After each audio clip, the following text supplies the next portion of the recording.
What's up? Okay. Oh my god. Oh, I'm sick. Sorry, YouTube. What's good? It's about Monkey. Today we watching movie trailers because that shit.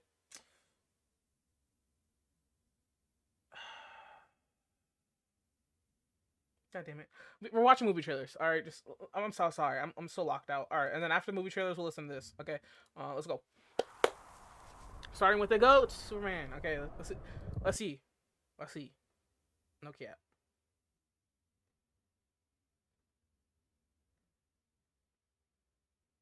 I'm sorry. I already watched this. I can't lie to y'all. I really can.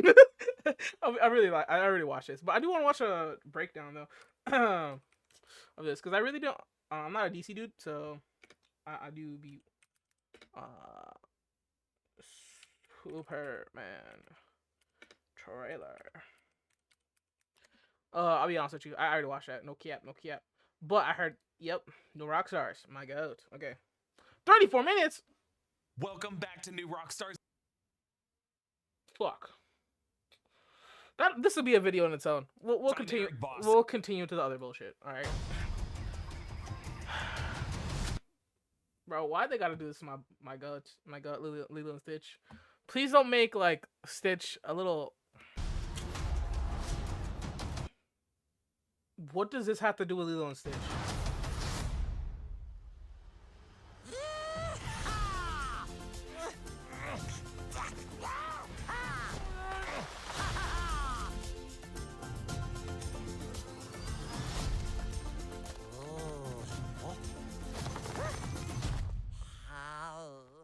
Hello. I don't hate it as much. Actually, I I hate it, but not as much. All right. No cap. No cap. All right. I heard about this. No cap. I heard about this. I didn't. Are they gonna be like? Are they gonna be like the continuation of the Jaden Smith one, or is it just Karate Kid? We're about to find out. I don't know though. I really hope Jaden Smith though, because that shit was kind of fire. I'm not gonna lie. I really love the Jaden Smith shit. That shit. I love that movie. Oh, that movie was amazing. Boop. Okay. Our traditions are rooted in history. Right. Kung Fu. I'm going to refrain from making any kung fu jokes simply due to the fact that I don't want to be called racist or a bigot or anything of the sort, cause that would just not be cool at all. I'm not gonna lie. I'm not gonna lie.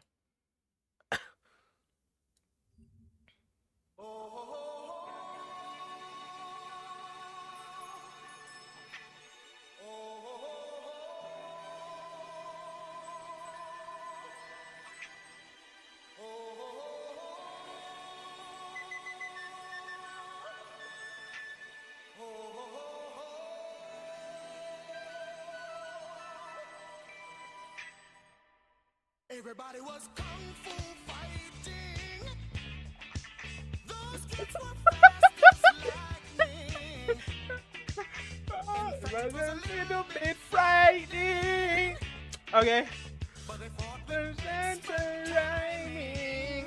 There were funky Chinamen Hey. from funky Chinatown. Okay. They were chopping Okay. They were chopping them down. Okay. It's an ancient Chinese art.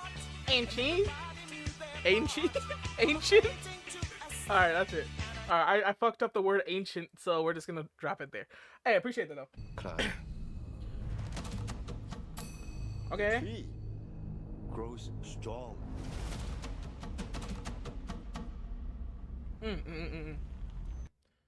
So I'm assuming I watched the Karate Kid or Cobra Kai, whatever the fuck the show. That's the house that they be like doing the shit at. So is we Cobra Kaiing the movie? You knew Mr. Miyagi? I did not come looking for Sensei Miyagi. I came looking for you. So stupid. Okay.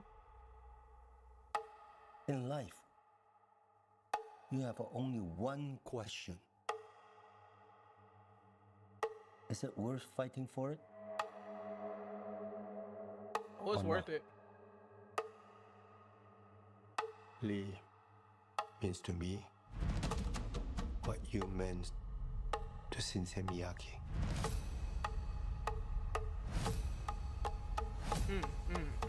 Okay. I'm doing this for all of us. Whatever it takes. No cap, no cap. Hold on, run it back. That shit was fire as fuck. Whatever it takes. Okay, the jump to the wall. Hold on. We're gonna watch that shit in like slow motion. That shit was fire as fuck. Hold on. Run it the fuck back. Okay. So, It's for all of us. okay, so he hits it with a kick, right? Whatever Whatever it's it called. takes. But this shit was harder than that bitch. Okay, so he rolls over from the roll. He jumps up, boom, grabs onto that, uses momentum to slide, run to the wall. Uses one leg that we about to kick with to hook on, and then the other leg to stay on, and then kick. Jump off the wall with a kick. That's fire as fuck. That was fire as fuck. Okay. So this movie better be fire, no cap. Because if it's not fire, I'm about to be pissed. I'm about to be hella pissed. 2 branches, 1 tree. 2 branches, 1 tree. Okay, that's kind of hard.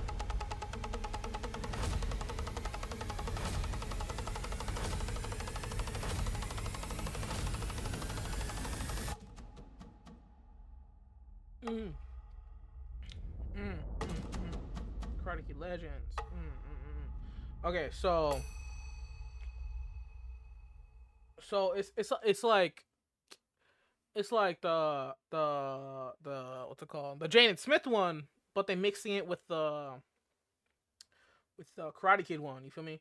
Cause the Jaden Smith one had Jackie Chan. No cap.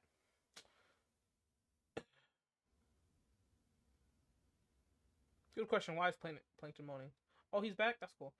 Okay, I cannot get distracted. No distractions. No skippy toilet. Fuck that. Wait, is that all the movie trailers? Oh, you lying to me? Don't lie to me. All right, then we watching this then. I thought there was more.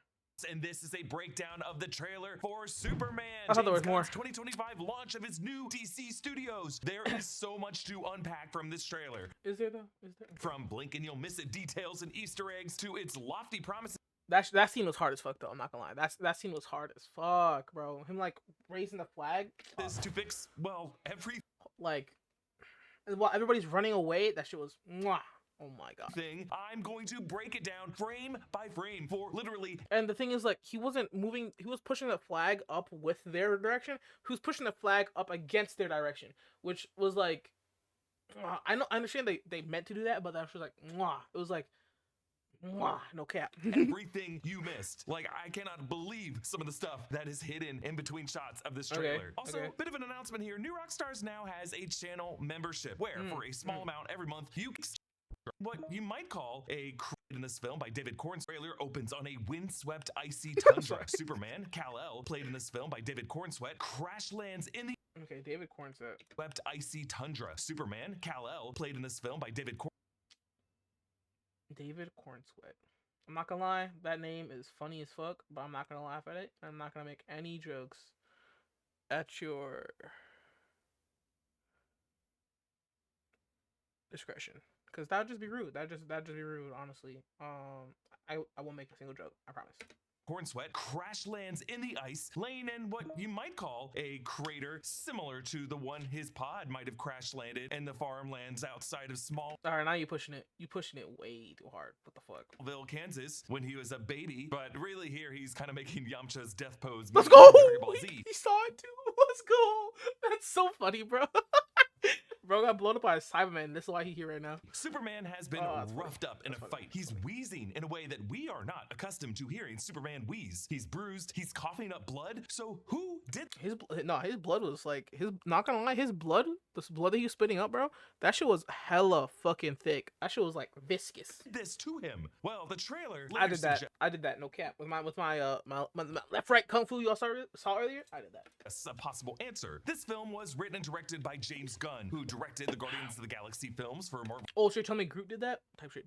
Studios, but he also directed the 2021 film The Suicide Squad for DC, along with the spin-off series Peacemaker, and ended up taking the job as head of DC Studios in October 2022, along with his producing partner Peter Safran. Superman, formerly titled Superman Legacy, is Gunn's first film in this phase that he's calling his Gods and Monsters phase, and this is a critical proof of concept for this franchise. And even this trailer needed to be perfect, and really it's a collection of a series of amazing choices and attention to detail and just how this trailer was edited and what he put into it, and that's why it's such a feast to even break down. And various press events this week, James Gunn has explained what he hopes to do with this film includes A, evoking the spirit of the character captured by Christopher Reeve and Richard Donner in the 1978 film, which is the most important superhero film ever made. B, I honestly, I'm not that old.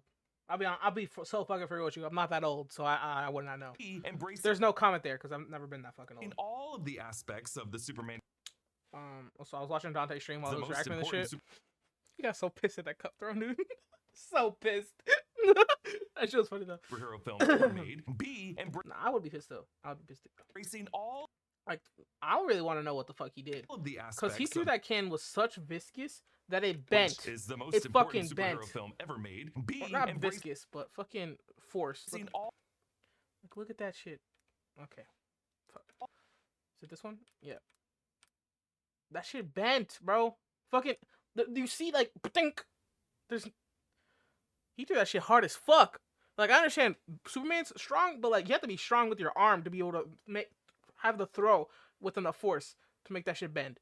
Like, he fucking threw that bitch. the aspects of the Superman character from the comics and not leaving anything out out of fear of being like not cool enough or to indulgently fit his spin on the character. And C, humanize the character as much as possible. Here, notice how the colors of Superman's suit pop. The red trunks are back after they were done away with for the 2011 New 52 redesign of the character, and of course not included in Zack Snyder's DC films design of the suit. On Superman's cape is the yellow emblem, which reminds us of the Christopher Reeve design and appeared on Superman's cape in the 2005 Superman run that James Gunn and David Cornsweet cited as a big comic inspiration for this story, not necessarily its plot, but rather its vibe and tone. That Superman storyline features Superman having to face dying after Lex Luthor had tricked him into being overexposed by the sun, that then led Superman to going on a kind of bucket list of heroic feats inspired by the 12 labors of Hercules to make peace with the world. Here, I think James Gunn just wants to show a Superman who looks mortal, a Superman who bleeds. The chest emblem has a yellow border, which evokes the amazing 1940 Max Fleischer Superman shorts, and we also saw a yellow border around the Superman suit in Earth 1. The S is formed by one thick diagonal line, a shape that comes from 1996's Kingdom Come art by Alex Ross. But the color grading of this footage isn't just to get ahead of the snarky film bros online. James Gunn said that when they were testing out the costume, Cornsweet insisted that Superman deliberately wear bright colors because he knows he's a goofy, powerful alien and he doesn't want kids to be afraid of him. Now, the chest emblem covered in ice and snow was the very first image James Gunn shared of this version of Superman on February 29th of this past year. That is Superman's birthday. And since Gunn led with that image and opens this trailer this way, that's hard. suggests to me That's that this hard. could even be the opening shot of the movie. Like, we might begin the movie in the action and then flash back to how Superman got to that point. Either way, it's going to be a moment that James Gunn considers to be like the most thematically resonant to what he's trying to do with this film. All right, let's move on. Okay. I'm not gonna lie, the sound design in this trailer was so fire. It was so fire. Just like, okay, so I need someone to sample Superman's fucking wheezing into like a song. Okay, yeah. All right, now we see Clark Kent awkwardly zigzagging down a crowded sidewalk, but the wheezing of He went to those. You know damn well Clark Kent went to one of those TikTok barbers and was like, I need a new cut. I need it for this girl that I'm trying to impress.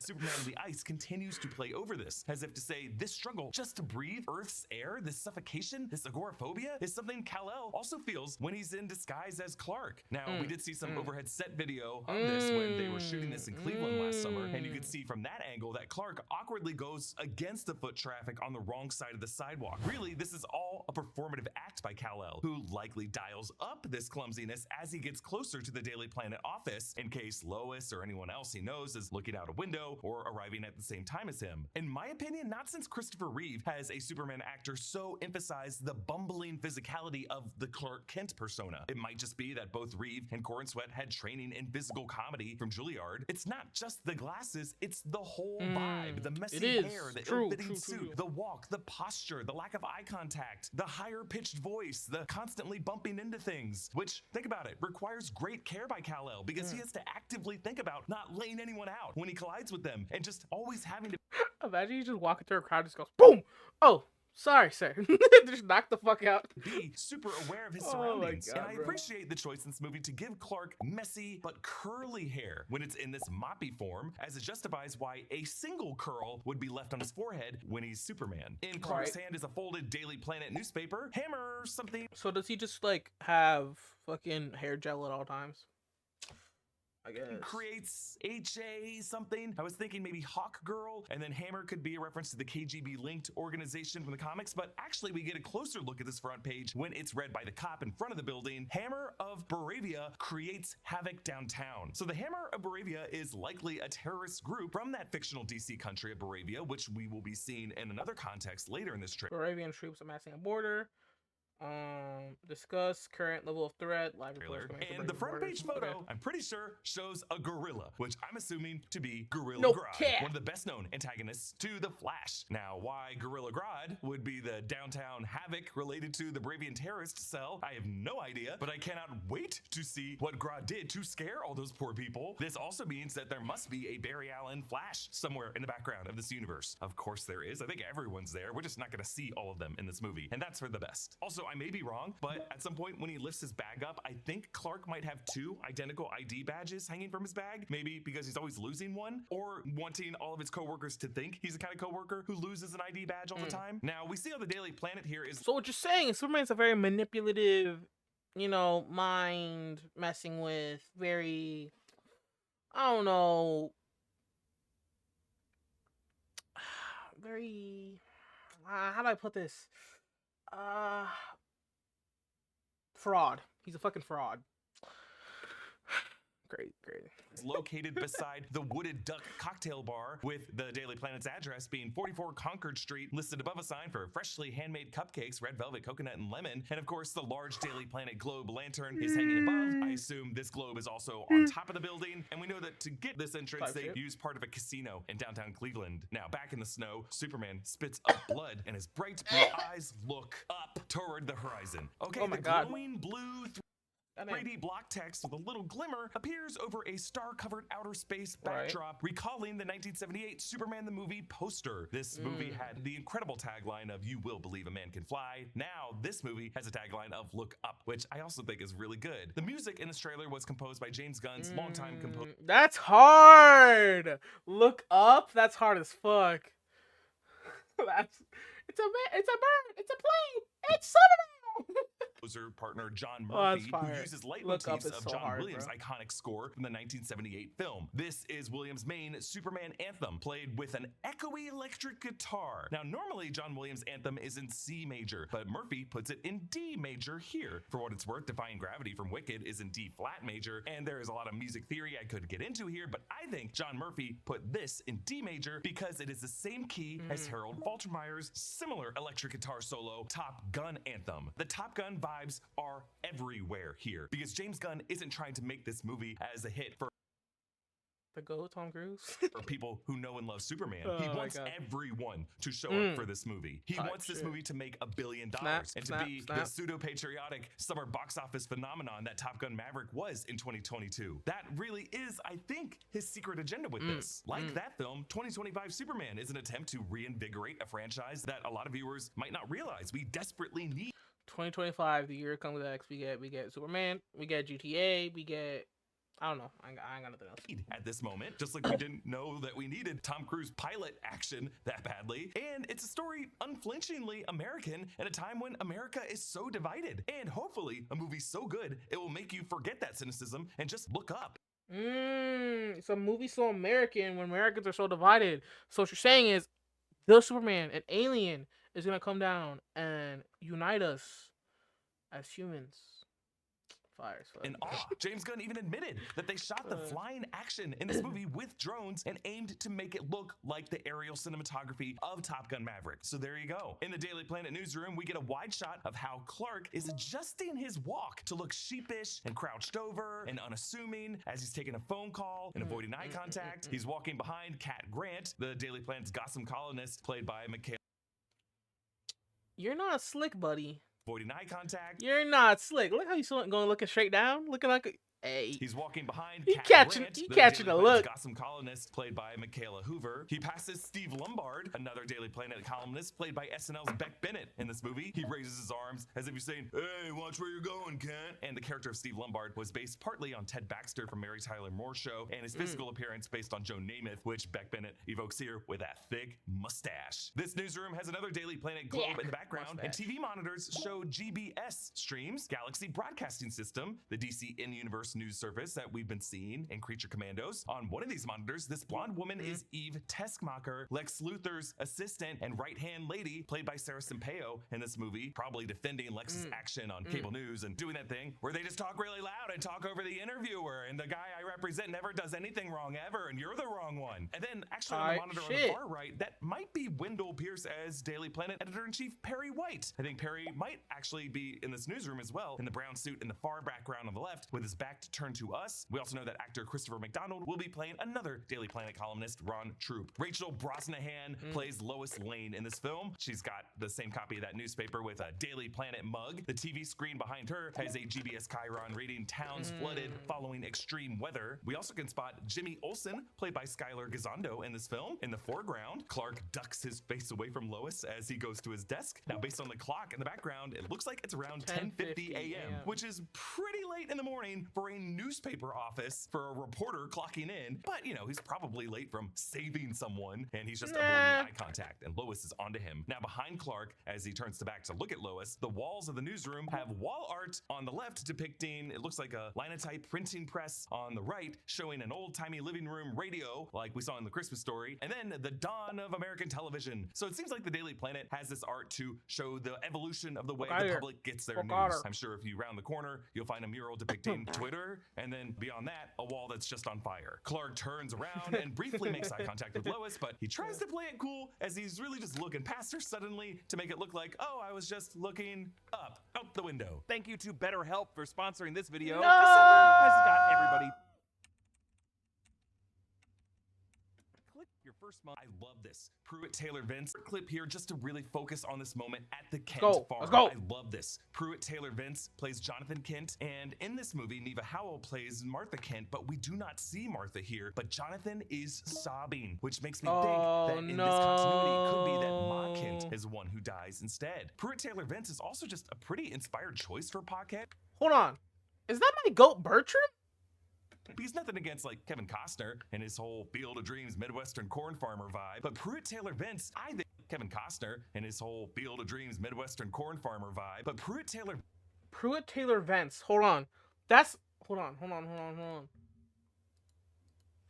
Who plays Bertram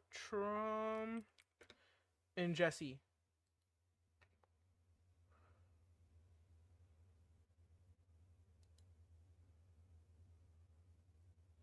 Hold on.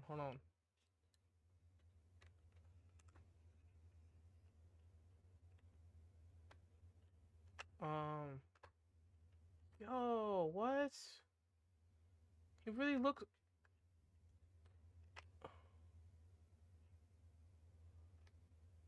What the fuck?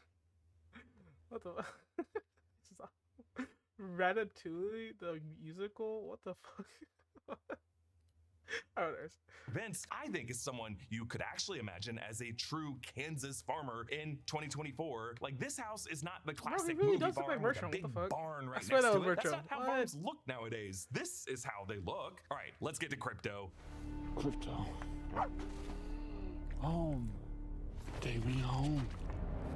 Okay, so a wounded Superman whistles in That's close. Fuck. He got crypto. He got crypto. That's close. This lane would be hard to do if he's coughing up blood from what's probably a punctured lung, and then Crypto comes bounding in. So Crypto, aka the Super Dog, first appeared as a companion to Superboy in Adventure Comics number 210 in March 1955. The planet Krypton has a parallel evolution, resulting in things like dogs and cats and birds and simians evolving in their own way on that planet, parallel to ours. All And right. Crypto was a canine companion to toddler Kal-El on his home planet of Krypton. Jor-El sent Crypto out as a test pilot in a prototype rocket before sending out Kal-El. And you know James Gunn must be very interested in this. The whole idea of poor Laika, the space dog that the Soviets sent out to space. That's basically what inspired Cosmo, the space dog that James Gunn put in the Guardians of the Galaxy films. Now, What in the Crypto's case, his rocket was knocked off course for years until eventually landing on Earth to be reunited with a teenage Superboy. And Crypto was just considered part of the broader Superman family until the 80s when DC and John Byrne kind of erased Crypto out of the picture out of an effort to make Superman more grounded. But this dog was always a beloved figure, part of the mythology, and actually came back in recent comics, and thank goodness, he's wonderful. Crypto has advanced smell and hearing, so when Superman whistles, Crypto can hear him from any place on Earth. Crypto also has like human level intelligence with his thoughts, often represented via speech balloons. James Gunn said that he based Crypto on his rescue dog Ozu, who he said destroyed his home and his shoes, his furniture, and ate his laptop, but he still considers him a good boy. Over the years, Crypto has been drawn as a white dog of generic pedigree. For the dog we see in this film, it looks as though Gunn might have used a similar process as what he and his team of artists Hold on. used for Rocket Raccoon.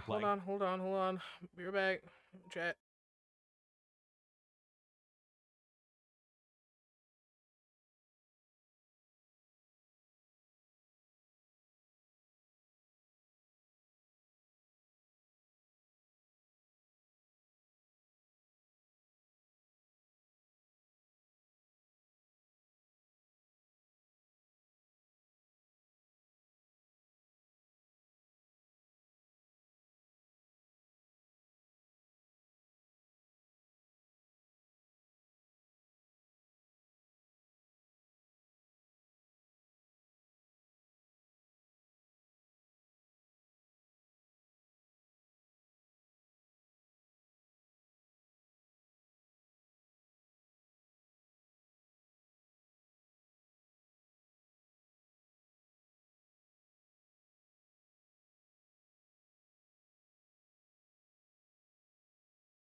Okay, back. Touch it. Okay. What the fuck? Okay, let me log in. Hat. Headset. Headphones. Really, I don't be using the mic. Play video. Probably had a real animal reference, and they might have had on set for some takes, but really for these close-ups, they probably just had a stand-in of some kind, maybe mixed with James Gunn's brother, Sean Gunn, who will also appear in this movie as Maxwell Lord. And then on top of whatever that reference was, they have this impressive VFX render. And I think we gotta point this out, that Crypto's VFX here looks incredible. Like the Frame Store team accomplished some incredible feats with the CGI fur and the way it interacted with their little cute noses and whiskers and Guardians of the Galaxy Volume 3, but they've gotten even better for it here. Crypto wears a yellow collar with a Superman shield emblem medallion. The yellow collar reflects Superman's yellow belt, and this That's not fucking yellow. I hate to break it to you. That's orange. That's fucking orange. That's orange. collar holds up Crypto's red cape, which I mean, that might be a yellow, but like that's that GTA car yellow, if you know what I'm talking about. That's wild. yes, does somehow stay perfectly draped on Crypto's back, and more than any cape or any article of clothing would ever stay on a real dog. But think about this. A, Crypto was running very fast through icy snow, and that icy air probably froze that cape stiff in this position. And B, Kryptonian fabric probably just defies gravity in unusual ways on Earth. And C, this is a movie, and it just looks fun. Also, Crypto Take Me Home is really like the one spoken sentence of this trailer. And there is a meta layer of meaning to this. Yes, Crypto is a Superman character that we have not seen enough because past filmmakers might have thought that he's too goofy or too silly to be in the super family in a movie. And it's just not true. Crypto is the hero we didn't know that we needed, and he's gonna be what delivers this cathartic homecoming for the character. So here, Superman saves this girl from these exploding canisters that are being stomped on by a giant kaiju. This is probably the same axolotl looking one who breathes fire a bit later. The perfect timing of Superman's catch is awesome. It's like this scene was so fire. I'm not gonna lie. By arriving that fast, he blows away the little pieces of debris that were about to hit that girl's legs, and he smartly tucks her head down. Many have compared this to the amazing frame from Action Comics number 1000 in 2018 by Peter Tomasi and Patrick Gleason, when Superman saves an unsuspecting kid on train tracks by stopping a train mere feet away from him, saying, "I liked it, the pure simplicity of it all. Men and women and children in need of saving by someone who had to be more powerful than a locomotive at the right moment, but I had to keep reminding myself that it was an illusion, a heroic trap made to appeal to the core of my soul." Actually, speaking of stopping trains, locals around the Cleveland area found a set piece Daily Planet newspaper dispenser with a front page reporting Superman stopping a runaway train. Headline: Superman stops MTA rail from running off the tracks. That's the photo hard. credit, if you look closely, is Jimmy Olsen, and the article is written by Clark Kent himself. The article fire. actually reads: Metropolis hero Superman blazed to the front of the runaway train. Yo, and that's in a actually impressive display fire, of bro. Superhuman strength and bravery, Superman slowed the train to a halt. And this girl wears a plaid If, if that's just like, if that's not them forgetting, but more of them just like putting out some shit, so like, so what's it called? So it's like, holy shit. So that, fuck. So that's like, what's it called? Film hype or some shit? I forget what it's called. Film promo. That'd be fire. jumper and high knee socks. It just reflects some of the So far, costume fire. design that we see on other Metropolis residents in this movie. Yes, they do have smartphones, so it's like the modern era, but they also reflect like a late 50s, early 60s wardrobe style that just feels like a throwback to the Silver Age. This rescue happens outside the Metropolis Meteors baseball park, which they shot at the Washington Guardians Progressive Field. The Metropolis Meteors have in the comics been the name of the city's baseball team, but also the name of the football team at some point. Like Steve Lombard played football on the Meteors, the other team. And of course, the name Meteor reference to the mysterious meteor that crashed outside the nearby farm town of Smallville. Outside the park here, there is a street sign, Ross Avenue, and various photos of the Ross, like the store Ross. I love Ross. Ross is so cool. If you've ever been to Ross, you know what I'm talking about. Ross is the shit. Cleveland area over the summer. Fans did spot that the production named all the streets after DC Comics writers and artists. And Alex Ross might be one of the most important. He was the artist behind Kingdom Come, whose version of Superman inspired the design of the emblem in this film. We get our first shot of Nicholas Hoult as Lex Luthor in this film, watching Superman or some other flying hero zip past the building. It looks like And he looks Metropolis is a pissed. space needle. And we get a shot of Luthor Corp towers with the bridge extending across, making me think we might be getting like the twin skyscrapers that are in the double L shape that we've seen in the comics. Note that it's not Lex Corp yet, No but joke. rather Luthor Corp, No which joke may to me. remind you of the earlier seasons of Smallville when it was still the company of Lex's father. This suggests a somewhat younger Lex who might not yet fully be trusted by the shareholders of the company to make the company just a pure reflection of his egomania. Actually, if you look closely at this Luthor Corp building bridge, the engineer moves across the roof. This is Maria Gabriela De Faria playing the engineer, who's a member of the Authority. She has a nanotech suit built around her body, and I think she might be a metahuman Okay, hold on. who's I just- working for Lex. We see this. I just got a menacing fucking shot of notification Lex that's with a crazy as hell. revolver, Hold on. Assuming I just got a notification that's crazy as hell. Hold on. Trying to see this. I'm trying to see something real quick. Is that real?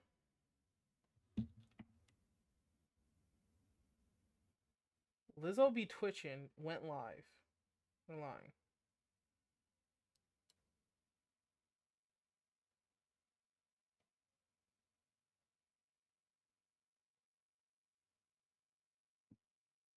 Okay, let's look. Let's tune into this. Let's. Okay.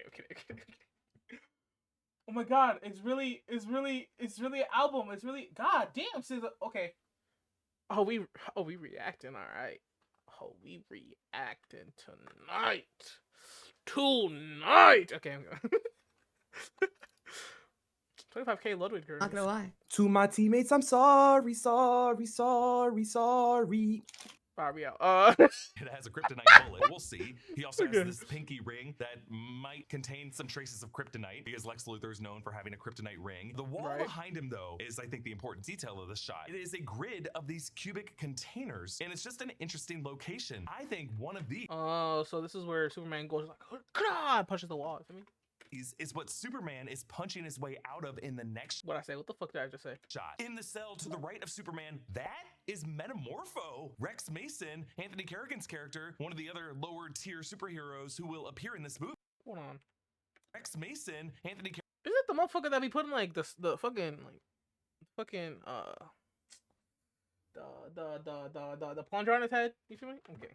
Carrigan's character, one of the other lower tier superheroes who will appear in this movie, and you can see how one quadrant of his body is the purple glowing flesh, and he's wearing like gym shorts, which I love. Metamorpho appears later in the trailer. We'll talk more about him, but the fact that he is in the cell to the right of Superman tells us something, but not only that, he's emitting a kind of light that appears to be distressing a woman who's wearing high socks, and then actually, yeah, that is a duplicate Metamorpho in the cell to Superman's left, emitting some light on some other guy in that cell wearing some kind of baggy pants. I thought it might have been Guy Gardner, but I don't think Guy Gardner wears those kind of pants, and the hair looks different. So whoever imprisoned Superman and these other people in these cells seems to have used duplicates of Metamorpho to do it. In past videos, I've talked about how Brainiac is probably going to factor into this movie somehow, and might be the character Alan Tudyk is voicing, because James Gunn has said in the past that another comic storyline that inspired this movie was the 5-issue Brainiac storyline by Jeff Johns and Gary Frank, Action Comics 866 to 870. In this storyline, Superman and Supergirl realized that every version of Brainiac that Superman has fought in the past was one of his probes, and that the true Brainiac has actually been going planet by planet, bottling cities by shrinking them down and collecting them to learn as much as he can about the universe while firing solar aggressive missiles at their suns. That is kind of Brainiac's whole thing, but part of his collection in this series is the Kryptonian capital city of Kandor, and Brainiac successfully does this to Metropolis. That might be what shit. Brainiac is trying to do in this movie. Superman could be in a similar kind of containment here, shrunken down in one of Brainiac's cells, and maybe even Lex Luthor helped Brainiac do this to Metropolis. While Superman shouldn't have trouble punching out of normal glass or even being contained in any glass to begin with, I just think this kind of odd barrier material from Brainiac's Also,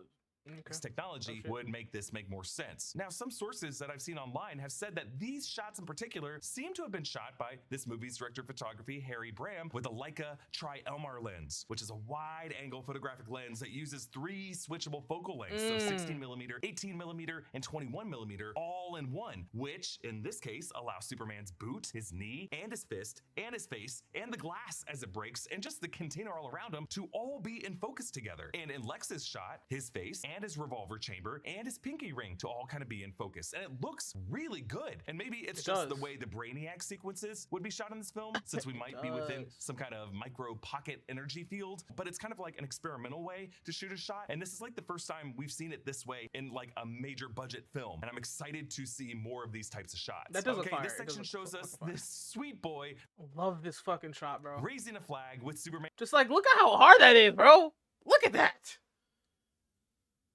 And that's what I was about to bring up. But I didn't want to say it. I didn't want to say it because it'd be like, oh, I'm too American. You feel me? Like, on yellow with the opposite direction of the fleeing people. That's It what I'm kinda looks saying. like the Marines raising the flag over Iwo Jima, but in this That's what I'm case, he's saying. praying for Superman to help him. And we hear him and everyone chanting Superman throughout the rest of this trailer if you listen closely, Yeah, either that in shit was praise fire. or in hope Like, or in intertwined with the fucking with the theme. It was so good. in some cases in anger. Actually, later in this trailer, we see this boy on the news, and it seems like this is either Baravia or a You know, you see that guy over there, that fucking bozo, that one over there. You see that guy over there?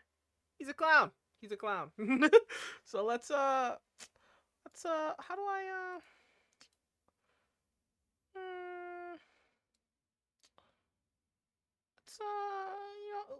let's pull one of those. All right. Next time, think about your answers. Think about what you're saying. It's like, get that bullshit. country bullshit out of here. bordering Baravia. Baravia is a fictional country in the DC universe, a part of an Eastern European monarchy in the Alps. But here I'm wondering if Baravia might be relocated somewhere else on the globe. Maybe the Middle East, maybe Southwest Asia, just based on the general terrain and some of the women wearing headscarves. Back in Metropolis, Superman, now with the suit all scorched up, walks through these angry protesters, one of whom throws a heavy can from his grocery bag at his head and it bounces off. Now Superman does flinch or just blink a little bit, but I think he's just surprised to feel anything hitting his head, and I think he's really flinching out of worry that it will hit someone else now. Either way, Superman does not respond, and he enters the building. So my theory in our live stream Q&A was that Baravia could be in a worldly conflict that is just too complicated, too rooted in multiple generations of bitter history with religious and ethnic strife for Superman to be able to solve just with his powers alone. And since Superman wouldn't be able to quick fix whatever humanitarian crisis is happening in places like this part of the world, sympathetic protesters back home might still hold him responsible for not doing enough. Like shows like The Boys on Amazon Prime Video have explored the whole idea of what if a Superman-like figure was deployed to hotspots in the Middle East, and the 2008 Iron Man addressed that kind of what if hypothetical as well. But I think James Gunn is now trying to reclaim the conversation for a figure like Superman who actually has to restrain himself and recognize that some problems on Earth are just too big for him to solve. Now, whereas Homelander murdered a protester who threw a heavy can at his son Ryan, Superman just kind of has to take a hit. Let's not put the next frame in there because that was it's a little violent. And again, after it bounces off his head, that heavy can could hit some nearby kid. I'm reminded of the George Reeves Superman incident that was depicted in that incredible scene in the Ben Affleck movie Hollywoodland, where a kid brought a real gun to a live performance, hoping to test it on Superman, thinking that he's invincible. And George Reeves had to defuse this terrifying scenario while maintaining his facade as Superman by warning the kid what could happen if that bullet deflected off of him and might hit someone else. Now, Superman goes into this lobby of Stag Industries. What the fuck? What the fuck? What the fuck was that movie? What? That sounds hard as hell. And might hit someone else. Now, that's crazy though. That's fucking crazy. What the fuck was that movie? By warning the kid what could happen. Diffuse the hoping scene in the Ben Affleck movie Hollywoodland, where a kid Hollywoodland. Okay, so he's like pretending to be Superman. Okay. Kid brought a real gun to a live performance, hoping to test it on Superman, thinking that he's invincible. And George Reeves had to defuse this terrifying scenario while maintaining his facade as Superman by warning. Cause like imagine that you not only would you like crush that kid because he actually shot and killed Superman in his eyes, but like, oh, bro. Every single kid around there is like, what the fuck? That's insane. That's insane. The kid what could happen if that bullet deflected off of him and might hit someone else. Now, Superman goes into this lobby of Stag Industries. Stag Enterprises or Stag Industries is a Stag. Ooh, so like this like Tony Stark. I'm kidding. multi-billion-dollar scientific research company, actually kind of a rival to Wayne Enterprises in the DC universe, headed by Simon Stagg. Now, Simon Stagg is the one who created Metamorpho, who we will see a little bit later. Following Superman into this lobby are three other Metamorphs in this movie. Guy Gardner, Green Lantern, played by Nathan Fillion, with Guy's iconic comic blonde bowl cut. Michael Holt, Mr. Terrific, played by Eddie Gathegi, who played the cruelly short-lived mutant Darwin in X-Men First Class, and Hawkgirl, played by Isabella Merced, who earlier this year played Anya Corazon in Madam Web. Now, Guy Gardner's jacket has the Green Lantern symbol on a patch, and he uses his... Hold on, you played who? You played who? In Madam Web. Now, Hawkgirl, played by Isabella Merced, who earlier this year played... Hey, you better not fucking fumble. I'm not gonna lie. You fumbled it in this acting. I'm gonna be a little pissed. Anya Corazon in Madam Web. Goofy ass fucking movie.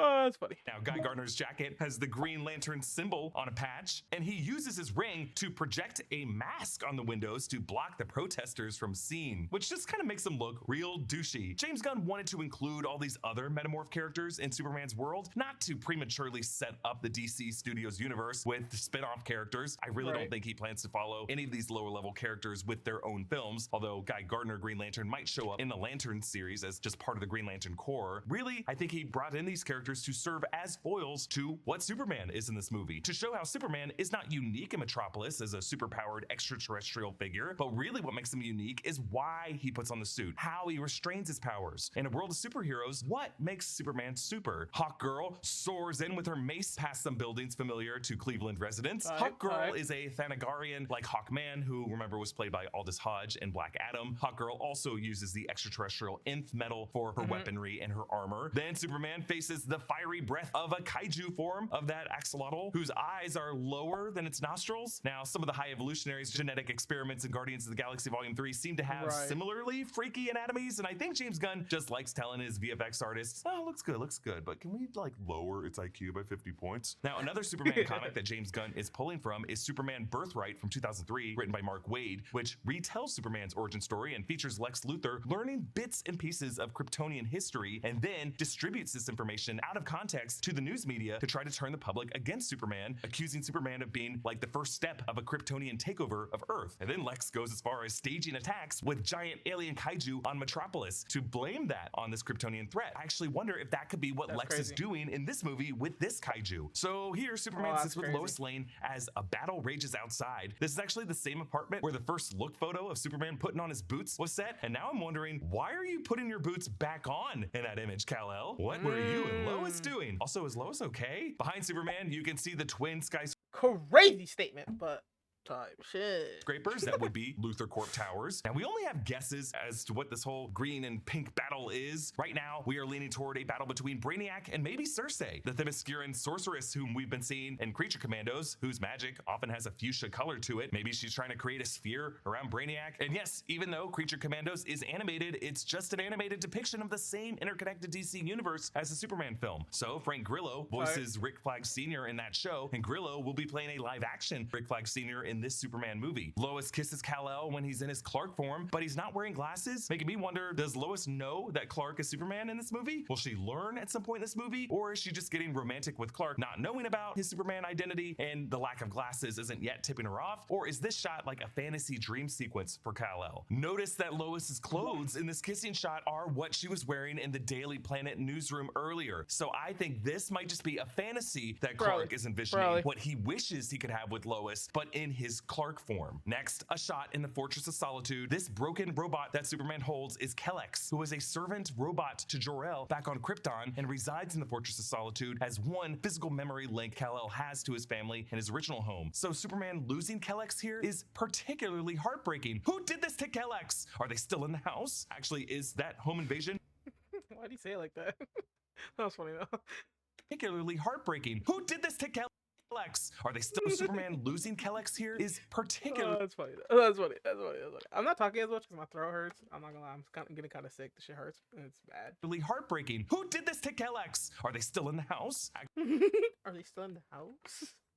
That's funny. Actually, is that home invasion that hurts Kelex part of what connected to Superman getting punched out into the nearby snow? Actually, there is a theatrical version of this trailer that's playing in cinemas right now, showing some additional shots, including this one of Lex entering what I think is the Fortress of Solitude, and that is Ultraman to his right. We'll talk about Ultraman in a second. And that's also the engineer to the left of Lex. But I think Lex might have found the Fortress of Solitude, and it was Ultraman who wrecked this place. We see the crystal spires of the Fortress of Solitude rising out of the ice in this trailer, and that might be part of Lex Luthor finding this location. Then we get this quick close-up of Anthony Kerrigan as Rex Mason, aka Metamorpho. You might know Kerrigan as NoHo Hank from HBO's Barry. Metamorpho is made of a shifting mass of chemicals divided into quadrants on his body that can shift into different compounds. And as I said before, he is connected to Stag Industries. His left shoulder looks gray and rocky here. His right shoulder looks purple and floral, or maybe fungal. Another shot of the downtown Cleveland area that was used for this part of Metropolis as three buildings domino into each other. And then there's this close-up of Lex with his head, his cheek, his chin, all bloody and scarred, his eyes filled with tears. And I think this shot is important to James Gunn because early in the development process, he posted the storyboard version of this shot exactly that he drew to demonstrate to his department heads exactly how tight he wanted the angle to be on Lex for some key moment in the movie. Next, we see the aforementioned GBS news broadcast of the kid with the flag and the Chiron, Baravian troops amassing at border. So